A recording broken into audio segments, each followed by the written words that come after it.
Ogboro-Okor.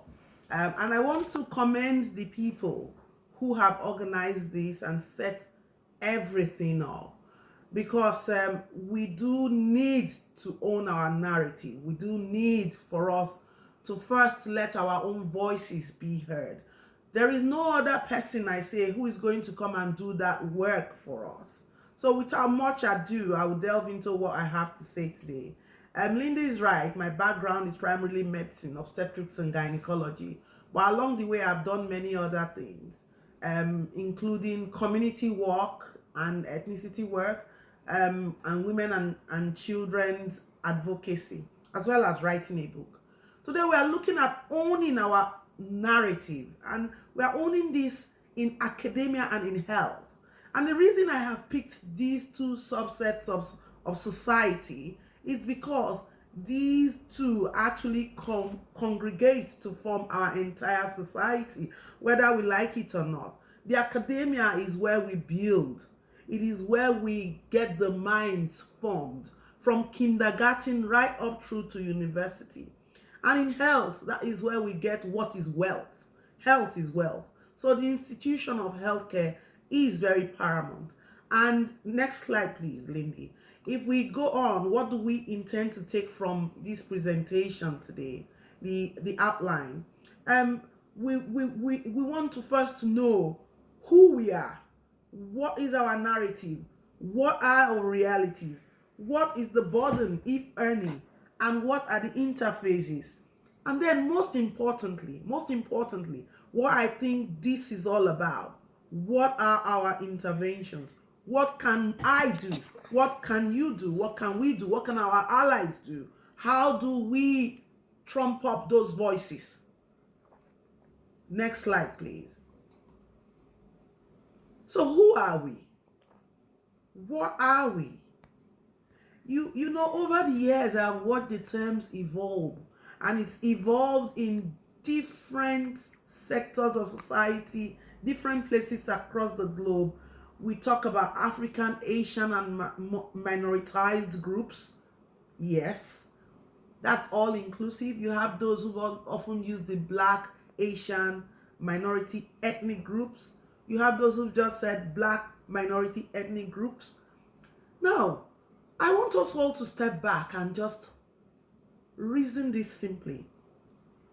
Irrespective of whatever nomenclature we give, there is something that runs across all of these, and that's the fact that there is a gradient. There is a gradient either in numbers or a gradient in psychology or a gradient in mindset. And where that gradient comes in is if you have more people, I like to use the term left-handed in a right-handed world.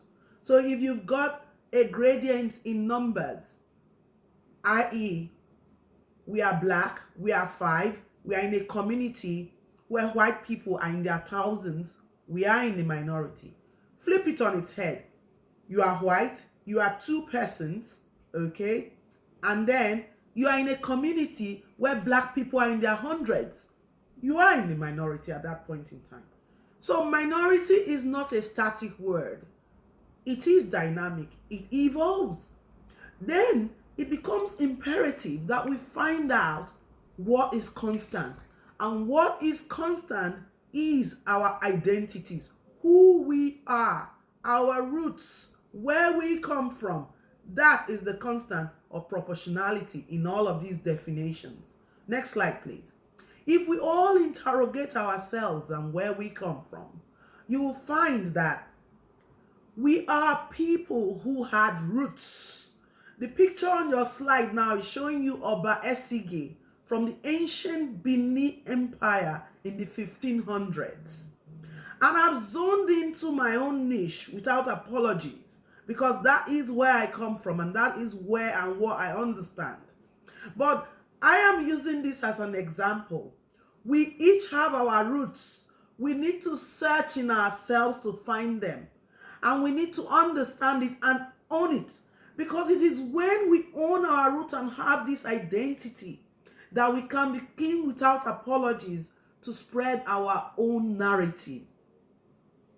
Here you see the Portuguese coming to court to negotiate and do business, bowing to the Oba of the ancient Benin Empire as far back as the 1500s. In these societies where we now find ourselves, how many of us have our history given to us? How many of us have our histories taught to us? How many of us actually have our identity given to us? Very, very few of us. Therefore, it behoves us to seek these things, because that is the constant. No matter the nomenclature we give ourselves, that is the constant. If we have our roots firmly etched in us, then we will know where we are going to. Next slide, please. So, are you an Indian? Are you Chinese? Wherever we come from, we must understand that there is that thing that binds us together. And that is stronger than what separates us.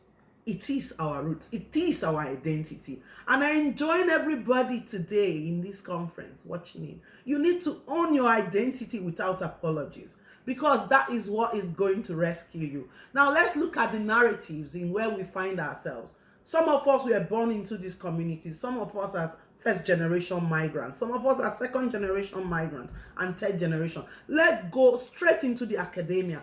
Let's start from the nursery school. If you are looking at the slide on your screen, you will see that I have put a quote there, or a statistic there, straight from the officeforstudents.org in the UK. This is their latest statistic. It's telling you that the largest broad ethnic group amongst undergraduate entrants in 2018 to 2019 were white, 71.2%, although the proportion from minority ethnic groups has increased, 7.5%. Now, I want us to be wary when we interpret figures, because as a researcher, I can see the glitches in some of these figures already. The first and most important thing is any system can choose to present you figures the way they want you to see it. But even at that, if you look deep into this, you'll find that whether we like it or not, it is telling us that we are far behind, we are trailing behind. And then it tells you subtly that there has been an increase. But it doesn't tell you what you are increasing from. It just tells you that you've increased by 7.5%. And I want to enjoin us today that as part of what we take away from here, we should begin to seek the actual figures. How many minorities are in the United Kingdom where we are? If you're in America, how many are there? If you are a white person in Nigeria, how many minorities? Because automatically you are then a minority. In the minoritized group you belong to, how many of you are there? We need to ask ourselves these questions. And then we then need to find out what indices are actually being measured and presented to us. Because I looked through a lot of things when preparing for this, and I found that the presentation and the indices being measured were faulty to start with. You could say that 400 black girls and boys got into school. But the important thing is to find out how many remained in school and what was their progression as well. It's not enough to just tell me the numbers that go into school. But you see, if we are not careful, we let the figures deceive us. The next slide will show you what I mean. It's called confounding. If you look at this next slide, you see that the boys generally are not doing as well as the girls. I like to say girl power at this point. But importantly, the black boys are falling way back, 41.4%. And then you see that the Chinese are outstanding. And this is why I like what this group is doing today. Even within the minoritized group and the minorities, there are peculiar characteristics. First and foremost, how many Chinese are there? Secondly, what class of Chinese? You find out that those who come to the United Kingdom or migrate, when I looked at the International Migration Organization data, they are the echelon of the Chinese ladder in China. Many of them don't come in as illegal immigrants anyway. And then they don't sweat and suffer on the ground. If you look at the black population in terms of migration characteristics, a lot first come in as illegal immigrants and then suffer and swim on the ground, working in outhouses, being paid in the hand, no record of them in the system. So if we are beginning to going to make an impression of policy makers, we should know the characteristics of our unique setup. Even in kindergartens and nursery school, if we start from there in the academia, you find that most times black and ethnic minority children are labeled because they are not understood. They are misunderstood. I will use my son as an example. He went to school in nursery. He used to speak to me at home. All of a sudden, he stopped speaking in school. And he got a nice big label of some sort of syndrome. But then I kept saying, this child speaks to me at home. Anyway, fast forward 2 years later, and the child is speaking and says, Mommy, you were just paying the SALT, the speech and language therapist. I chose not to speak. And I said, why? He said, because each time I spoke in school, they either said pardon me or they made fun of me. So I chose to keep quiet. These are practical examples that we should not forget. And this is academia, nursery school, university, whatever. In the university setup, in the average British society or university, how many black and ethnic minority or minoritized group people do we have that those coming in look up to? In nursing and midwifery, I have been on the shop floor. I have seen how systematically the institutions marginalize the midwifery student and the black minority medical student without knowing it. Sometimes these are errors of omissions and commission, and we need to bring it to the fore. Let us look at health. Next slide, please. I've chosen this particular slide to look at health because it's my favorite. This is a slide from the Embrace UK, and every 3 years we audit all the data of mothers who have come to harm or died in the course of care in the United Kingdom. This is their latest figure, and it is telling you there that being black and Asian and woman and pregnant makes you 5 times more likely to die or come to harm in the United Kingdom. Black, look at black specifically is 5 times. Asian is 2 times.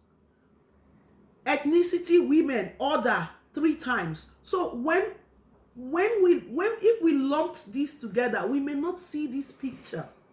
But when we actually reduce it, we can see that if you are black, you are 5 times more likely to die. Why? And the question is why? Why? I'm going to answer those whys, and it's very simple. One, we have internal factors within us, and then we have the external factors. The internal factors are, some of us are migrants. You come in and you still want to do things the way it was done. Some of us have a language barrier, and then cultural barriers, sociocultural barriers. And then the external factors are the institutions we are supposed to engage with. These institutions already have a set way of doing things. For instance, people would book here at 12 weeks of gestation. Whereas, where we come from, they say, oh, you're not even sure the pregnancy is going to be fine. Wait. And then when you wait and you don't book early, you miss early screening. When language is a barrier, nobody has time for you in the hospitals. So things just go wrong and they are not picked. It is very difficult to get a Muslim woman to open her legs for you to do a cervical smear. Because socioculturally and religiously, it is just not palatable. So what sort of cultural sensitivities do these institutions have? Does the NHS have? What do they put in place? Is it all about cost? Is it all about convenience?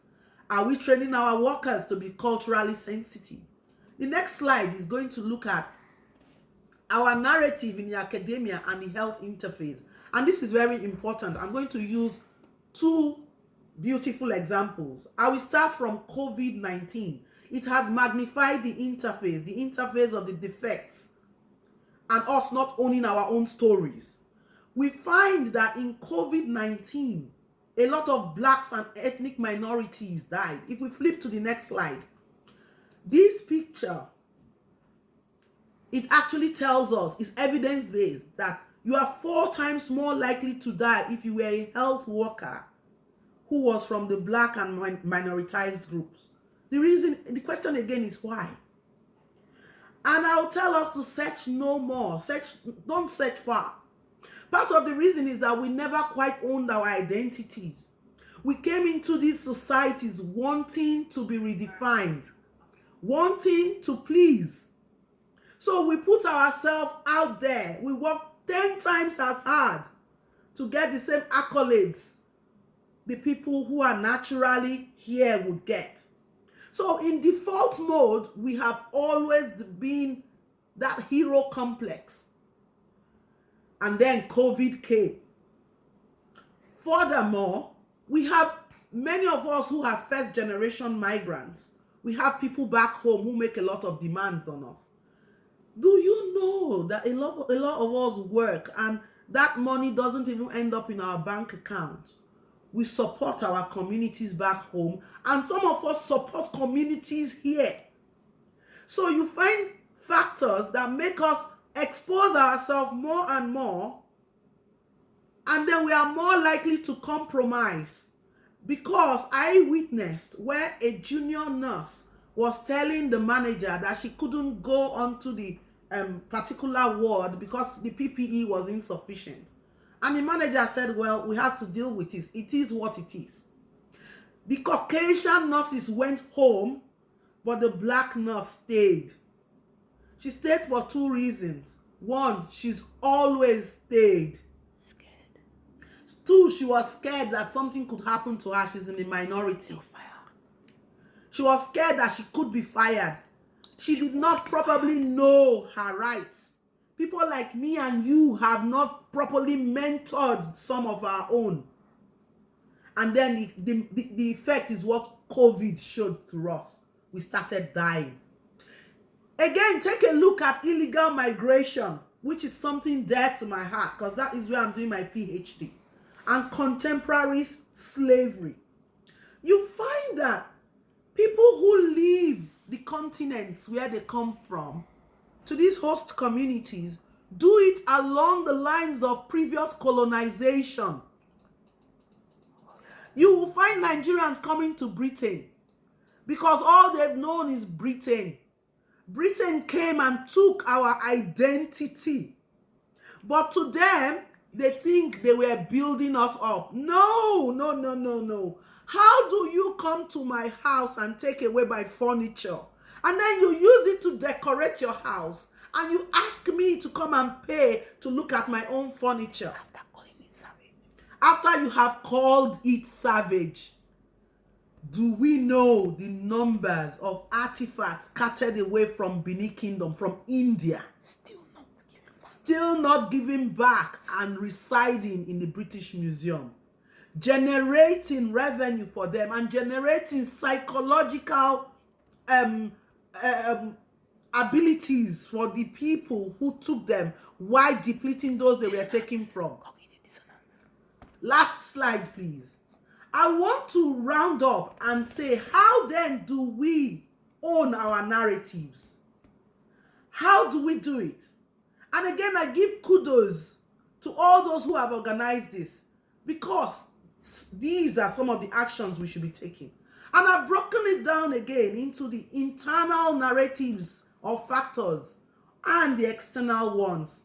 I've tagged the internal ones, we are owning our narratives, and the external ones, we are propagating our narratives. And this should start at the individual level, at the family level.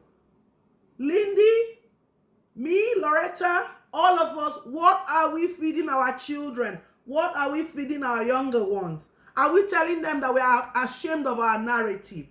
Are we ashamed of our hair, our clothing, our food? If they tell you your food is smelling, do you go and hide, or you eat your food with pride and swag if you're a Nigerian? In groups, what are we doing? In our churches, in our mosque, how much are our voices being heard? In our communities, the Black communities, the Muslim communities, the Asian communities, what are our leaders doing? Are we talking? Are we first of all owning our narrative? And then, in our institution, I must give kudos to Sheffield Hallam. They are making a lot of efforts. A lot of efforts to get equality, to get people to be on the same pedestal. In governance and policy, very, very important. I saw Matt Hancock stuttering a few days ago when he was asked how many blacks are in cabinet. And then on the global stage, what are we doing? Back home on the continent, what are we doing? Are we making it palatable? Do we have true leaders, or we have rulers who push their people into illegal migration? Externally, are we then propagating? Are we influencing? Are we influencers? Are we collaborating? Because we cannot do this alone. We cannot do this alone. We still need our host communities. And let us be objective. I've been looking at the Black Lives Matter march, and I am proud. I am proud of not just the Black people, the ethnic people, the minoritized people in that group. I am even more proud of the white people, the allies, the Caucasians in that group.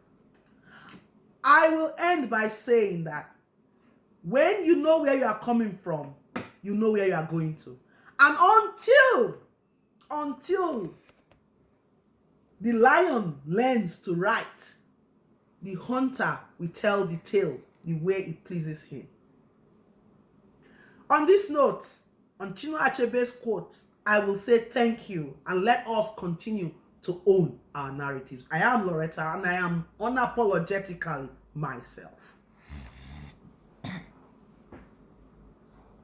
you very much, Loretta. And